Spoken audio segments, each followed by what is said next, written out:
A World by the Tail by Seaton McKettrick. This is about the best hated author on earth, who was necessarily pampered and petted because of his crime against humanity. Exactly 3 minutes after the Galactic left the New York apartment of Professor John Hamish McLeod, Ph.D., SCD, a squad of UBI men pushed their way into it. McLeod heard the door chime, opened the door, and had to back up as 8 men crowded in. The one in the lead flashed a fancily engraved ID card and said, "Union Bureau of Investigation, your Professor McLeod." It was a statement, not a question. "No," McLeod said flatly, "I am not. I've never heard of such a name." He waited while the UBI man blinked once, then added, "If you're looking for Professor McLeod, I'm he." It always irritated him when people mispronounced his name, and in this case there was no excuse for it. "All right, Professor McLeod," said the UBI agent, pronouncing it properly this time. "However you want it. Mind if we ask you a few questions?"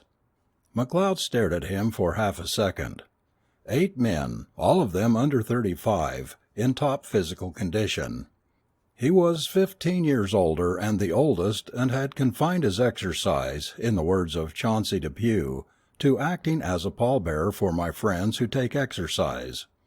Not that he was really in poor shape, but he certainly couldn't have argued with 8 men like these. "Come in," he said calmly, waving them into the apartment. 6 of them entered, the other 2 stayed outside in the hall. 5 of the 6 remained standing. The leader took the chair that McLeod offered him. "What are your questions, Mr. Jackson?" McLeod asked. Jackson looked very slightly surprised, as if he were not used to having people read the name on his card during the short time he allowed them to see it. The expression vanished almost instantaneously. "Professor," he said, "we'd like to know what subjects you discussed with the Galactic who just left." McLeod allowed himself to relax back in his chair. "Let me ask you 2 questions, Mr. Jackson. 1. What the hell business is it of yours? 2. Why do you ask me when you already know?" Again there was only a flicker of expression over Jackson's face. "Professor McLeod, we are concerned about the welfare of the human race. Your, cooperation is requested." "You don't have to come barging in here with an armed squad just to ask my cooperation," McLeod said. "What do you want to know?" Jackson took a notebook out of his jacket pocket. "We'll just get a few facts straight first, Professor," he said, leafing through the notebook. "You were first approached by a Galactic 4 years ago, on January 12, 1990. Is that right?" McLeod, who had taken a cigarette from his pack and started to light it, stopped suddenly and looked at Jackson as though the UBI man were a 2-headed embryo. "Yes, Mr. Jackson, that is right," he said slowly, as though he were speaking to a low-grade moron. "And the capital of California is Sacramento. Are there any further matters of public knowledge you would like to ask me about? Would you like to know when the War of 1812 started, or who was buried in Grant's tomb?" Jackson's jaw muscles tightened, then relaxed.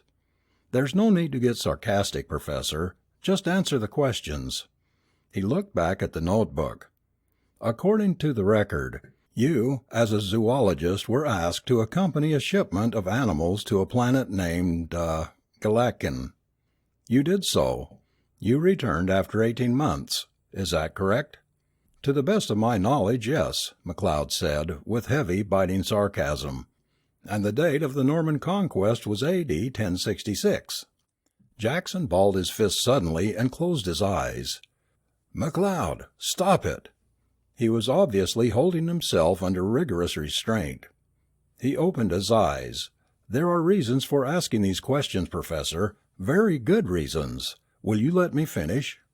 McLeod had finished lighting his cigarette. He snapped his lighter off and replaced it in his pocket. "Perhaps," he said mildly, "may I make a statement first?" Jackson took a deep breath, held it for a moment, then exhaled slowly. "Go ahead." "Thank you." There was no sarcasm in McLeod's voice now, only patience. "First, for the record, I'll say that I consider it impertinent of you to come in here, demanding information without explanation. No, Jackson, don't say anything. You said I could make a statement. Thank you. Second, I will state that I'm perfectly aware of why the questions are being asked. No reaction, Mr. Jackson? You don't believe that? Very well, let me continue. On January 12, 1990, I was offered a job by certain citizens of the galactic civilization.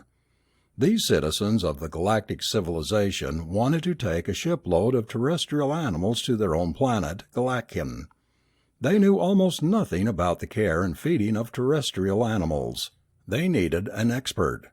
They should have taken a real expert, one of the men from the Bronx Zoo, for instance. They didn't. They requested a zoologist. Because the request was made here in America, I was the one who was picked. Any one of 7 other men could have handled the job, but I was picked. So I went, thus becoming the first Earthman ever to leave the solar system. I took care of the animals. I taught the galactics who were with me to handle and feed them. I did what I was paid to do, and it was a hard job. None of them knew anything about the care and feeding of elephants, horses, giraffes, cats, dogs, eagles, or any one of the other 100 of terrestrial life forms that went aboard that ship. All of this was done with the express permission of the Terrestrial Union government. I was returned to Earth on July 17, 1991. I was immediately taken to UBI headquarters and subjected to rigorous questioning. Then I was subjected to further questioning while connected to a polyelectroencephalograph. Then I was subjected to hearing the same questions over again while under the influence of various drugs, in sequence and in combination.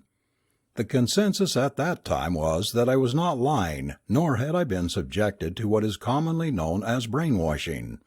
My memories were accurate and complete. I did not know then, nor do I know now, the location of the planet Galactian. This information was not denied me by the galactics. I simply could not understand the terms they used. All I can say now, and all I could say then, is that Galactian is some 3.5 kiloparsecs from Sol in the general direction of Sagittarius. You don't know any more about that now than you did then, Jackson interrupted, suddenly and quickly. That's what I said, McLeod snapped, and that's what I mean. Let me finish. I was handsomely paid for my work in galactic money. They use the English word credit, but I'm not sure the English word has exactly the same meaning as the galactic term. At any rate, my wages, if such I may call them, were confiscated by the Earth government. I was given the equivalent in American dollars, after 80% income tax had been deducted. I ended up with just about what I would have made if I had stayed home and drawn my salary from Columbia University and the American Museum of Natural History. Please, Mr. Jackson, I only have a little more to say. I decided to write a book in order to make the trip pay off. Interstellar Arc was a popularized account of the trip that made me quite a nice piece of change because every literate and half-literate person on Earth is curious about the galactics. The book tells everything I know about the trip and the people. It is a matter of public record.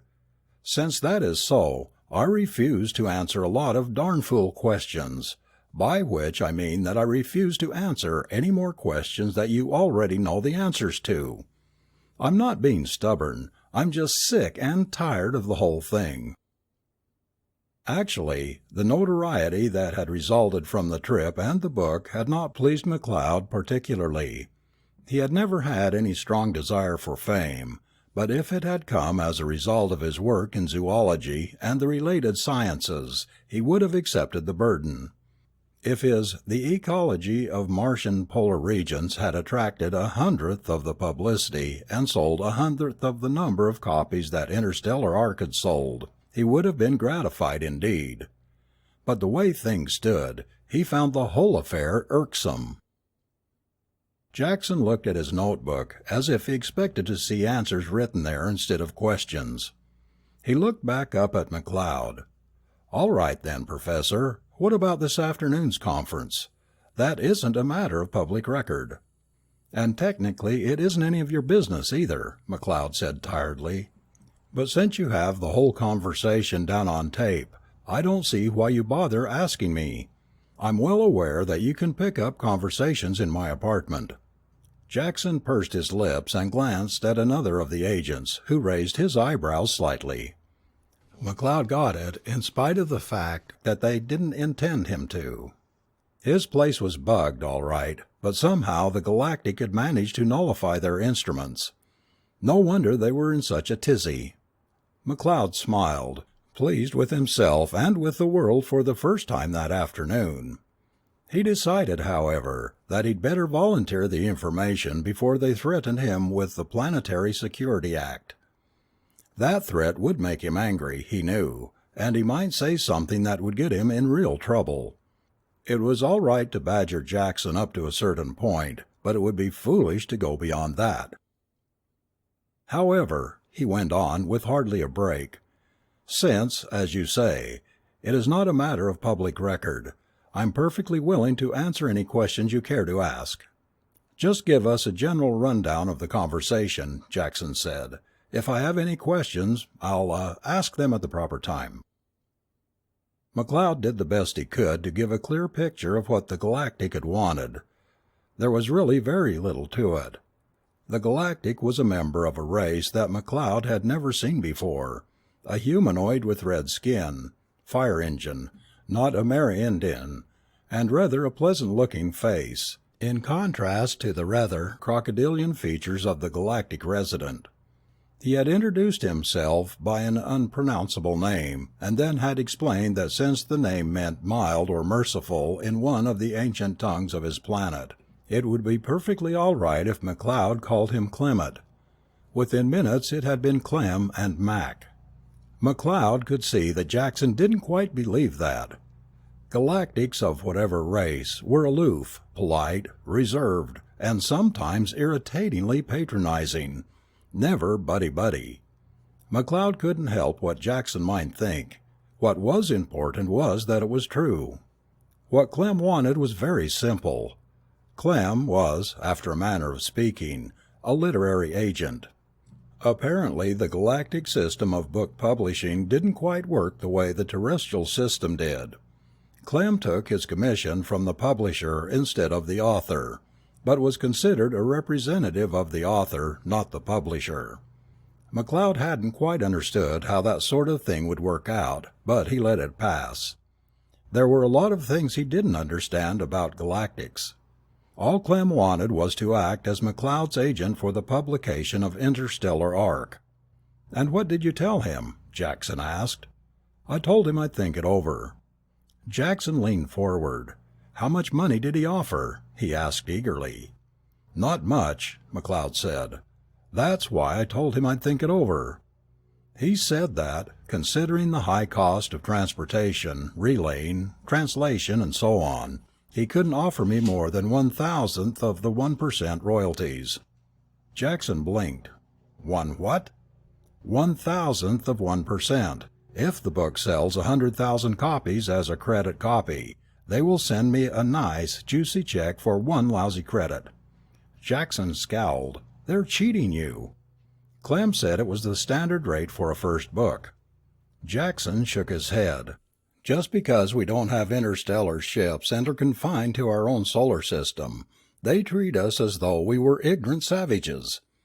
They're cheating you high, wide, and handsome." "Maybe," said McLeod, "but if they really wanted to cheat me, they could just pirate the book. There wouldn't be a thing I could do about it." "Yeah, but to keep up their facade of high ethics, they toss us a sop, and we have to take whatever they hand out. You will take it, of course."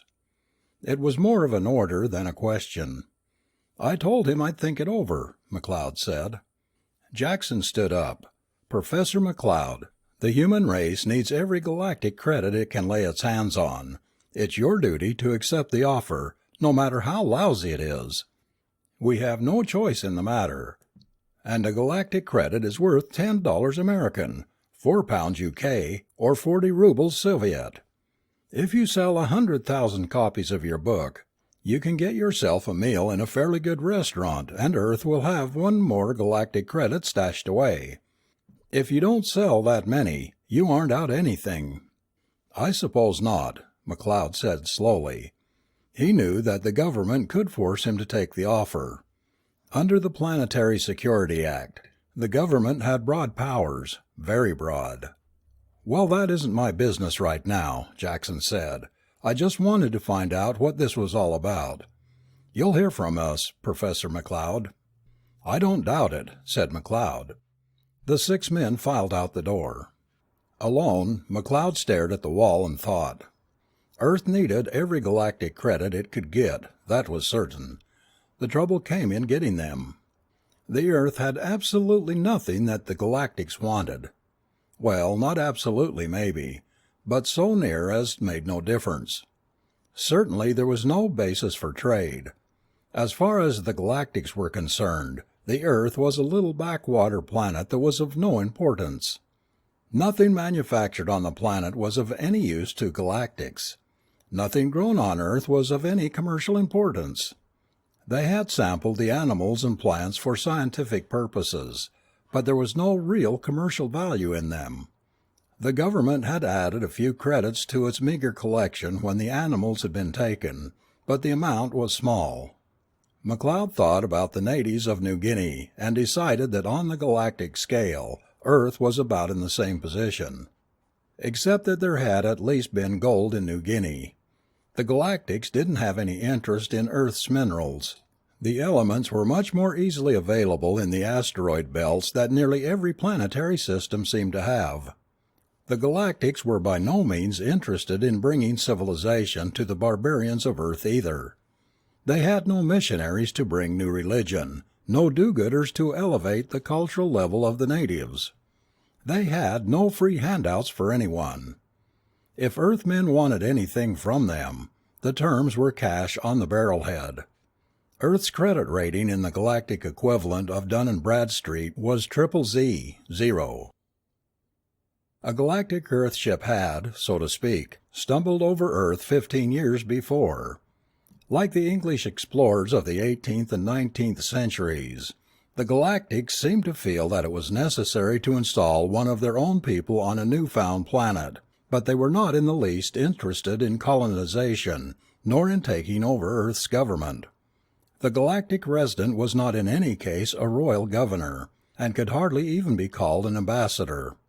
He and his staff, a small one, kept more for company than for any necessary work, lived quietly by themselves in a house they built in Hawaii. Nobody knew what they did, and it didn't seem wise to ask. The first galactic resident had been shot and killed by some religious nut. Less than 24 hours later, the Galactic Space Navy, if that was the proper term, had come to claim the body. They came in a spaceship that was easily visible to the naked eye long before it hit the atmosphere, a sphere 3 kilometers in diameter. The missiles with the thermonuclear warheads that were sent up to intercept the ship were detonated long before they touched the ship, and neither galactics nor Earthmen ever mentioned them again. It had been the most frightening display of power ever seen on Earth, and the galactics hadn't even threatened anyone. They just came to get a body. Needless to say, there was little danger that they would ever have to repeat the performance. The national governments of Earth had organized themselves hurriedly into the Terrestrial Union. Shaky at first, it had gained stability and power over the years. The first thing the Union government had wanted to do was to send an ambassador to the galactic government. The galactic resident had politely explained that their concept of government was different from ours, that ambassadors had no place in that concept, and anyway, there was no capital to send one to. However, if Earth wanted to send an observer of some kind, Earth did. Fine. A statement of passenger fares was forthcoming, naturally. There was no regular passenger ship stopping at Earth, and there would not be in the foreseeable future, but doubtless arrangements could be made to charter a vessel. It would be expensive, but if a New Guinea savage wants to take a passage aboard a Qantas airliner, what is the fare in cowrie shells? As far as McLeod knew, his book was the first thing ever produced on Earth that the Galactics were even remotely interested in. He had a higher opinion of the ethics of the Galactics than Jackson did, but 0.001% seemed like pretty small royalties. And he couldn't for the life of him see why this book would interest a Galactic. Clem had explained that it gave Galactics a chance to see what they looked like through the eyes of an Earthman, but that seemed rather weak to McLeod. Nevertheless, he knew he would take Clem's offer. 8 months later, a shipload of galactic tourists arrived. For a while, it looked as though Earth's credit problem might be solved. Tourism has always been a fine method for getting money from other countries, especially if one's own country is properly picturesque. Tourists always had money, didn't they? And they spent it freely, didn't they? No, not in this case. Earth had nothing to sell to the tourists. Ever hear of baylets? The Malaysians of the South Pacific consider it a very fine delicacy. You take a fertilized duck egg and you bury it in the warm earth. 6 months later, when it's nice and overripe, you dig it up again, knock off the top of the shell the way you would a soft-boiled egg, and eat it. Then you pick the pin feathers out of your teeth. Baylets. Now you know how the greatest delicacies of Earth restaurants affected the Galactics. Earth was just a little too picturesque. The tourists enjoyed the sights, but they ate aboard their ship, which was evidently somewhat like a Caribbean cruise ship. And they bought nothing. They just looked. And laughed. And of course they all wanted to meet Professor John Hamish McLeod. When the news leaked out and was thoroughly understood by Earth's population, there was an immediate reaction. Editorial in Pravda.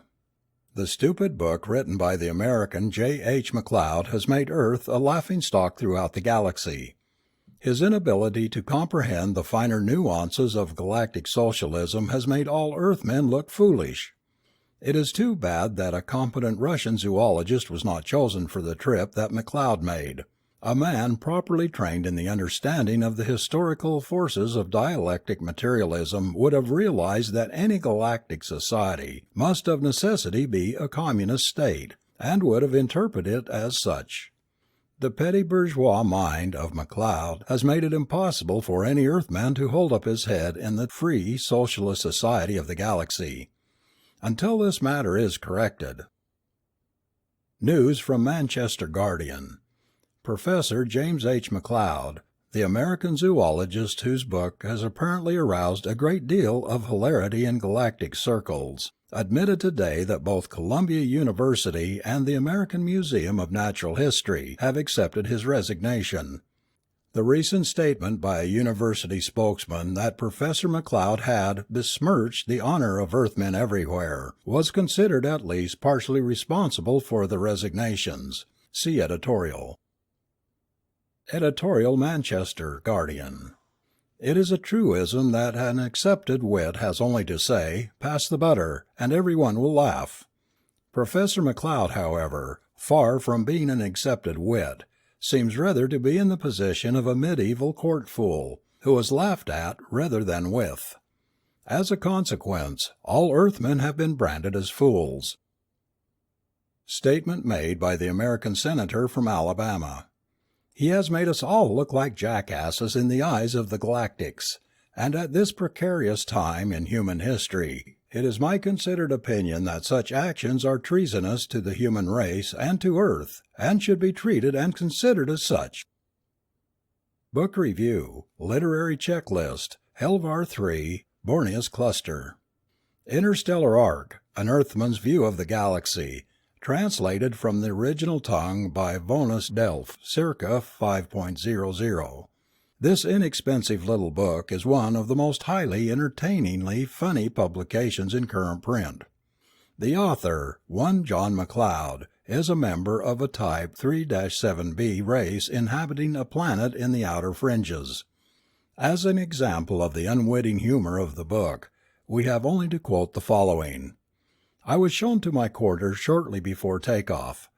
Captain Benarley had assigned me a spacious cabin which was almost luxurious in its furnishings. The bed was one of the most comfortable I have ever slept in.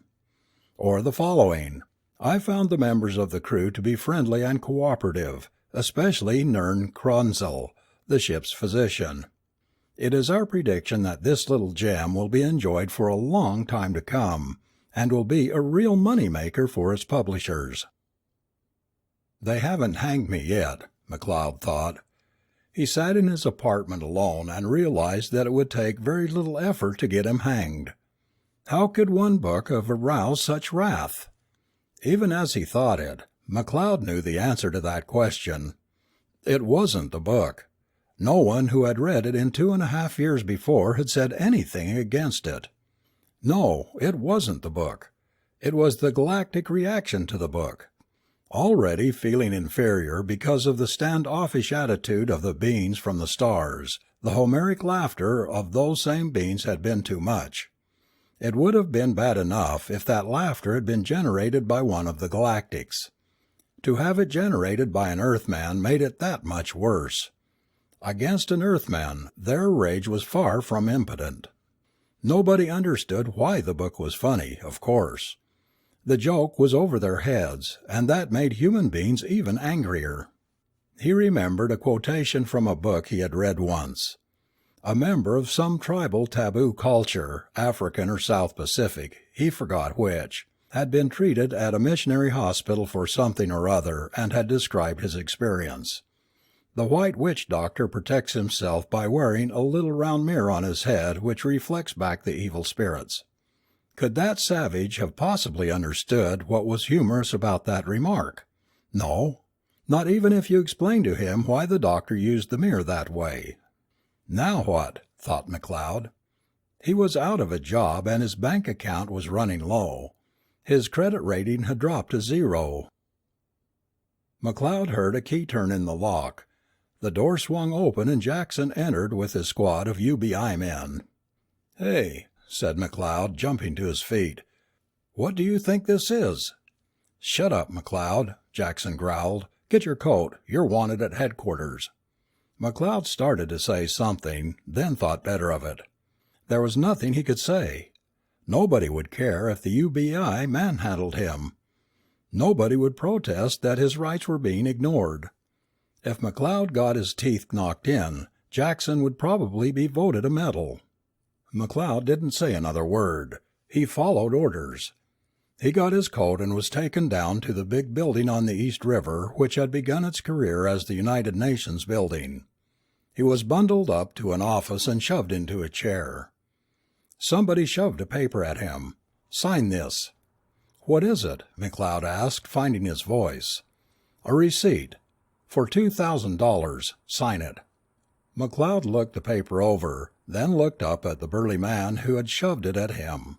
50,000 galactic credits? What's this for? "The royalty check for your unprintably qualified book has come in, funny man. The government is taking 98% for income taxes. Sign." McLeod pushed the paper back across the desk. "No, I won't. You can confiscate my money. I can't stop that, I guess. But I won't give it legal sanction by signing anything. I don't even see the $2,000 this is supposed to be a receipt for." Jackson, who was standing behind McLeod, grabbed his arm and twisted. "Sign!" His voice was a snarl in McLeod's ear. Eventually, of course, he signed. "No beer, Mac?" asked the bartender with a friendly smile. "Yeah, Leo, thanks." McLeod pushed his quarter across the bar with one hand and scratched negligently at his beard with the fingers of the other. Nobody questioned him in this neighborhood. The beard, which had taken 2 months to grow, disguised his face, and he had given his name as McCaffrey, allowing his landlord and others who heard it to make the natural assumption that he was of Irish descent. He was waiting. He had been forced to move from his apartment. Nobody wanted that dirty so-and-so, Professor McLeod, around. Besides, his money was running short. He had never seen the 2,000. "You'll get that when the Galactic Bank cashes your royalty check," he had been told. He was waiting. Not hiding, no, that was impossible. The UBI could find him easily when they wanted him. There was no place he could have hidden from them for very long. A man needs friends to stay hidden from an efficient police organization for very long, and John Hamish McLeod had no friends. Jack McCaffrey had, since he was a pleasant kind of fellow who made friends easily when he wanted them. But he had no illusions about his new friends. Let them once suspect, however faintly, that good old Jack McCaffrey was really the Professor McLeod, and the game would be up. The UBI would find him again all right, whenever it wanted him, and McLeod hoped it would be soon, because he was down to his last $100. So he waited and thought about 50,000 galactic credits. The mathematics was simple, but it conveyed an awful lot of information. To make 50,000 credits from 1,000th of 1% royalties on a book selling at 5 credits the copy, one must needs sell 1 billion copies. Nothing to it. 5 times minus 10 to the minus 5th power equals 5.10 to the 4th power. Ergo, x equals 10 to the 9th power. McLeod drew the equation on the bar with the tip of a wet forefinger, then rubbed them out quickly. 1 billion copies in the first year. He should have seen it. He should have understood. How many planets were there in the galaxy? How many people on each planet? Communication, even at ultralight velocities, would be necessarily slow. The galaxy was just too big to be compassed by the human mind, or even by the mind of a galactic, McLeod suspected. How do you publish a book for galactic, for galaxy-wide consumption? How long does it take to saturate the market on each planet? How long does it take to spread the book from planet to planet? How many people were there on each planet who would buy a good book? Or, at least, an entertaining one? McLeod didn't know, but he suspected that the number was huge. McLeod was a zoologist, not an astronomer, but he had read enough on astronomy to know that the estimated number of Earth-type planets alone, according to the latest theory, ran into the tens of millions or hundreds of millions. A man sat down on the stool next to McLeod and said something loud enough and foul enough to break the zoologist's train of thought. "Give me a shot, Leo," he added in an angry voice. "Sure, Pete," the bartender said. "What's the trouble?" "Tourists," Pete said with a snarl. "Laughing at us all the time, like we was monkeys in a zoo. Bunch 'em come in today." He downed his whiskey with a practiced flip of the wrist and slammed it down on the bar. Leo refilled it immediately. "I shouldn't gripe, I guess. Got a half a credit off 'em." He slapped down a $5 bill as though it had somehow been contaminated. The bar became oddly quiet. Everyone had heard Pete.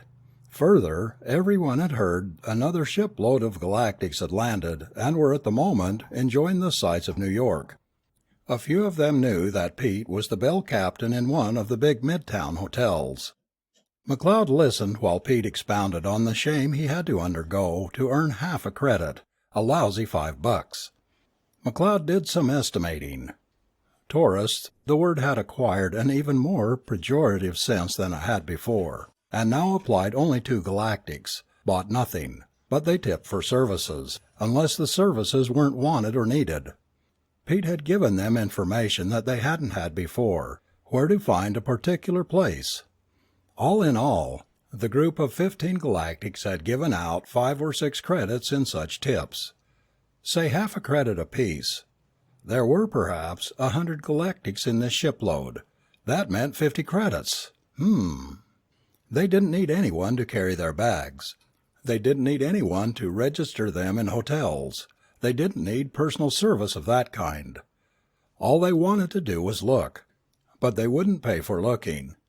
They had no interest in Broadway plays or the acts in the nightclubs. At least, not enough to induce them to pay to see them. This particular group had wanted to see a hotel. They had wandered through it, looking at everything and laughing to fit to kill at the carpets on the floor and the electric lighting and such. But when the management had hinted that payment for such services as letting them look should be forthcoming, they had handed half a credit to someone and walked out. Then they had gone to the corner of 51st and Madison and looked for nothing. 50 credits for a shipload. 3 shiploads per year. Hell, give 'em the benefit of the doubt and say 10 shiploads a year. In 100 years, they'd add another 50,000 to Earth's resources. McLeod grinned. And waited. They came for him eventually, as McLeod had always known they would. But they came long before he had expected. He had given them 6 months, at the least. They came for him at the end of the 3rd month. It was Jackson, of course. It would have to be Jackson. He walked into the cheap little room McLeod had rented, followed by his squad of men. He tossed a peculiar envelope on the bed next to McLeod. "A letter came for you, humorist. Open it." McLeod sat on the edge of the bed and read the letter. The envelope had already been opened, which surprised him none. It looked very much like an ordinary business letter, except that whatever they used for paper was whiter and tougher than the paper he used. He was reminded of the time he had seen a reproduction of a 13th century manuscript alongside the original. The copy had been set up in a specially designed type and printed on fine paper. The original had been handwritten on vellum. McLeod had the feeling that if he used a microscope on this letter, the lines and edges would be just as precise and clear as they appeared to the naked eye, instead of the fuzziness that ordinary print would show. The way you could tell a synthetic ruby from a natural ruby is to look for flaws. The synthetic doesn't have any. This letter was a galactic imitation of a Terran business letter. It said, "Dear Mac, I am happy to report that your book, Interstellar Arc, is a smash hit. It looks as though it is on its way to becoming a bestseller. As you already know by your royalty statement, over 1 billion copies were sold the first year. That indicates even better sales over the years to come as the reputation of the book spreads. Naturally, our advertising campaign will remain behind it all the way. Congratulations." Speaking of royalty checks, there seems to be some sort of irregularity about yours. I am sorry, but according to regulations the check must be validated in the presence of your galactic resident before it can be cashed. Your signature across the back of it doesn't mean anything to our bankers. Just go to your galactic resident and he'll be happy to take care of the matter for you. That's what he's there for. The next check should come through very shortly. All the best, Clem. Better and better, McLeod thought. He hadn't expected to be able to do anything until his next royalty check arrived. But now... He looked up at Jackson. "All right, what's next?" "Come with us. We're flying to Hawaii. Get your hat and coat." McLeod obeyed silently. At the moment, there was nothing else he could do. As a matter of fact, there was nothing he wanted to do more. It was no trouble at all for Professor McLeod to get an audience with the galactic resident. But when he was escorted in by Jackson and his squad, the whole group was halted inside the front door. The resident, a tall, lean being with a leathery gray face that somehow managed to look crocodilian in spite of the fact that his head was definitely humanoid in shape, peered at them from beneath pronounced supraorbital ridges. "Is this man under arrest?" he asked in a gravelly baritone. No," said Jackson. "No, he's merely in protective custody. He has not been convicted of any crime?" "No, sir," Jackson said. His voice sounded as though it were unsure of himself. "That is well," said the resident. "A convicted criminal cannot, of course, use the credits of society until he has become rehabilitated." He paused. "But why protective custody?" "There are those," said Jackson, choosing his words with care, "who feel that Professor McLeod has brought disgrace upon the human race, or the terrestrial race. There is reason to believe that his life may be in danger." McLeod smiled wryly. What Jackson said was true, but it was carefully calculated to mislead. "I see," said the resident. "It would appear to me that it would be simpler to inform the people that he has done no such thing. That indeed, his work has conferred immense benefits upon your race. But that is your own affair. At any rate, he is in no danger here." He didn't need to say anything else. Jackson knew the hint was in order and that he wouldn't get any farther with his squad. McLeod spoke up. "Subject to your permission, sir, I would like to have Mr. Jackson with me." The galactic resident smiled. "Of course, Professor. Come in, both of you." He turned and led the way through the inner door. Nobody bothered to search either of them, not even though they must know that Jackson was carrying a gun. McLeod was fairly certain that the gun would be useless to Jackson if he tried to assert his authority with it. If Clem had been able to render the UBI's eavesdropping apparatus inoperable, it was highly probable that the galactic resident would have some means of taking care of weapons. "There are only a few formalities to go through," the resident said pleasantly, indicating chairs with a gesture. The room he had led them to didn't look much different from that which would be expected in any tastefully furnished apartment in New York or Honolulu. McLeod and Jackson sat down in a couple of comfortable easy chairs, while the resident went around a large desk and sat down in a swivel chair behind it. He smiled a little and looked at McLeod. Ah, yes. Very good." It was as though he had received information of some kind on an unknown subject through an unknown channel, McLeod thought. Evidently that was true, for his next words were, "You are not under the influence of drugs or hypnotic compulsion, I see." "Excellent, Professor. Is it your desire that this check be converted to cash?" He made a small gesture. "You have only to express it, you see.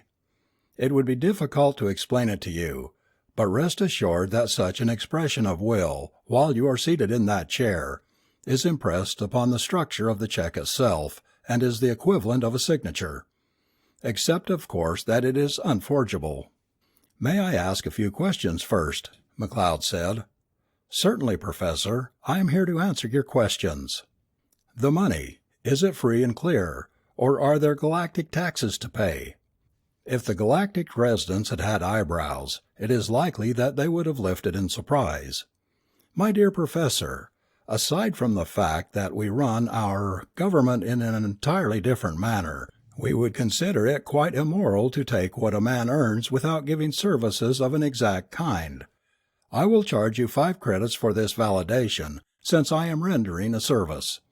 The bank will take a full 0.1% in this case because of the inconvenience of shipping cash over that long distance. The rest is yours to do with as you see fit." 55 credits out of 55,000, McLeod thought. Not bad at all. Aloud he asked, "Could I, for instance, open a bank account or buy a ticket on a starship?" "Why not? As I said, it's your money. You have earned it honestly. You may spend it honestly." Jackson was staring at McLeod, but he said nothing. "Tell me, sir," McLeod said, "how does the success of my book compare with the successes of most books in the galaxy?" "Quite favorably, I understand," said the resident. "The usual income from a successful book is about 5,000 credits a year. Some run even less than that. I'm not too familiar with the publishing business, you understand, but that is my impression. You are, by galactic standards, a very wealthy man, Professor. 50,000 a year is by no means a median income." 50,000 a year? "Yes, about that. I understand that in the publishing business one can depend on a life income that does not vary much from the initial period. If a book is successful in one area of the galaxy, it will be equally successful in others." "How long does it take to saturate the market?" McLeod asked with a touch of awe. "Saturate the... Oh, I see. Yes, well, let's see. Most publishing houses can't handle the advertising and marketing on more than 1,000 planets at once. The job becomes too unwieldy. That would indicate that you sold an average of 1,000,000 copies per planet, which is unusual but not miraculous. That is why you can depend on future sales, you see. Over 1,000 planets, the differences in planetary tastes averages out. Now, if your publishers continue to expand the publication at the rate of 1,000 planets a year, your book should easily last for another century. They can't really expand that rapidly, of course, since the sales on the planets they have already covered will continue with diminishing success over the next several years. Actually, your publishers will continue to put 1 billion books a year on the market and expand to new planets at a rate that will balance the loss of sales on the planets where it has already run its course. Yes, Professor, you will have good income for life. What about my heirs? Heirs? The galactic resident blinked. I'm afraid I don't quite follow you. My relatives. Anyone who will inherit my property after my death. The resident still looked puzzled. What about them? How long can they go on collecting? When does the copyright run out? The galactic resident's puzzlement vanished. Oh, my dear Professor, surely you see that it is impossible to inherit money one hasn't earned. The income stops with your death. Your children or your wife have done nothing to earn the money. Why should it continue to be paid out after the earner has died? If you wish to make provisions for such persons during your lifetime, that is your business, but the provisions must be made out of money you have already earned. Who does get the income, then? McLeod asked. The galactic resident looked thoughtful. Well, the best I can explain to you without going into arduous detail is to say that our government gets it. Government is not really the proper word in this context, since we have no government as you think of it. Let us merely say that such monies pass into a common exchequer from which public servants like myself are paid. McLeod had a vision of a British Crown officer trying to explain to a New Guinea tribesman what he meant when he said that taxes go to the Crown. The tribesman would probably wonder why the chief of the English tribe kept cowrie shells under his hat. I see. And if I am imprisoned for crime? He asked. The payments are suspended until the rehabilitation is complete. That is, until you are legally released. Is there anything else that can stop the payments? Not unless the publishing company fails, which is highly unlikely. Of course, a man under hypnotic compulsion or drugs is not considered legally responsible, so he cannot transact any legal business while he is in that state, but the checks are merely held for him until that impediment is removed. I see, McLeod nodded. He knew perfectly well that he no more understood the entire workings of the galactic civilization than that New Guinea tribesman understood the civilization of Great Britain. But he also knew that he understood more of it than Jackson, for instance, did. McLeod had been able to foresee a little of what the resident had said. "Would you do me the service, sir," McLeod said, "of opening a bank account for me in some local bank?" "Yes, of course. As resident, I am empowered to transact business for you at your request. My fees are quite reasonable. All checks will have to go through me, of course. But, I think in this case 0.20% would be appropriate. You'll be handling fairly large amounts. If that is your wish, I shall so arrange it." "Hey," Jackson found his tongue. "The Earth Union government has a claim on that. McLeod owes 49,000 galactic credits in income taxes." If the galactic resident was shocked at the intimation that the galactic government would take earned money from a man, the announcement that Earth's government did so was no surprise to him at all. If that is so, I am certain that Professor McLeod will behave as a law-abiding citizen. He can authorize a check for that amount, and it will be honored by his bank. We have no desire to interfere with local customs. "I am certain that I can come to an equitable arrangement with the Earth authorities," said McLeod, rising from his chair. "Is there anything I have to sign, or—" No, you have expressed your will. Thank you, Professor McLeod. It is a pleasure to do business with you." "Thank you. The pleasure is mutual. Come on, Jackson. We don't need to bother the resident any more just now." "But, come on," I said. "I want a few words with you," McLeod insisted. Jackson sensed that there would be no point in arguing any further with the resident, but he followed McLeod out into the bright Hawaiian sunshine, with a dull glow of anger burning his cheeks. Accompanied by the squad, they climbed into the car and left. As soon as they were well away from the residence, Jackson grabbed McLeod by the lapel of his jacket. "All right, humorist. What was the idea of that? Are you trying to make things hard for yourself?" "No, but you are," McLeod said in a cold voice. Get your hands off me. I may get you fired anyway, just because you're a louse, but if you keep acting like this, I'll see that they toss you into solitary and toss the key away." "What are you talking about?" But he released his hold. "Just think about it, Jackson. The government can't get its hands on that money unless I permit it. As I said, we'll arrive at an equitable arrangement, and that will be a damn sight less than 98% of my earnings, believe me. If you refuse to pay, we'll—" He stopped suddenly. "Throw me in jail?" McLeod shook his head. "You can't get money while I'm in jail." "We'll wait," said Jackson firmly. "After a little while in a cell, you'll listen to reason and we'll sign those checks." "You don't think very well, do you, Jackson? To sign a check, I have to go to the Galactic Resident.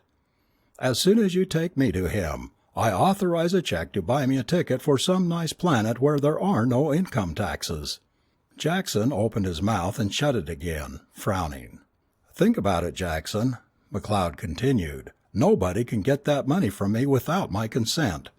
Now it so happens that I want to help Earth. I have a certain perverse fondness for the human race, even though it is inconceivably backward by galactic standards. We have about as much chance of ever becoming of any importance on a galactic scale as the Australian aborigine has of becoming important in world politics, but a few thousand years of evolution may bring out a few individuals who have the ability to do something. I'm not sure, but I'm damned if I'll let the boneheads run all over me while they take my money. I happen to be, at the moment, and through sheer luck, Earth's only natural resources as far as the galaxy is concerned. Sure, you can put me in jail. You can kill me if you want. But that won't give you the money. I am the goose that lays the golden eggs. But I'm not such a goose that I'm going to let you boot me in the tail while you steal the gold. Earth has no other source of income. None. Tourists are few and far between, and they spend almost nothing. As long as I am alive, and in good health and out of prison, Earth will have a nice steady income of 50,000 galactic credits a year. Earth, I said, not the government, except indirectly. I intend to see that my money isn't confiscated. He had a few other plans too, but he saw no necessity of mentioning them to Jackson. If I don't like the way the government behaves, I'll simply shut off the source of supply. Understand, Jackson? "Mm-hmm," said Jackson. He understood. He didn't like it, and he didn't know what to do about it. "One of the first things we're going to do is start a little information flowing," McLeod said. "I don't care to live on a planet where everybody hates my guts, so, as the resident suggested, we're going to have to start a propaganda campaign to counteract the one that denounced me. For that, I'll want to talk to someone a little higher in the government. You'd better take me to the head of the UBI. He'll know who I should speak to for that purpose." Jackson still looked dazed, but it had evidently penetrated that McLeod had the upper hand. What did you say, sir?" he asked, partially coming out of his daze. McLeod sighed. "Take me to your leader," he said patiently. End of section 13.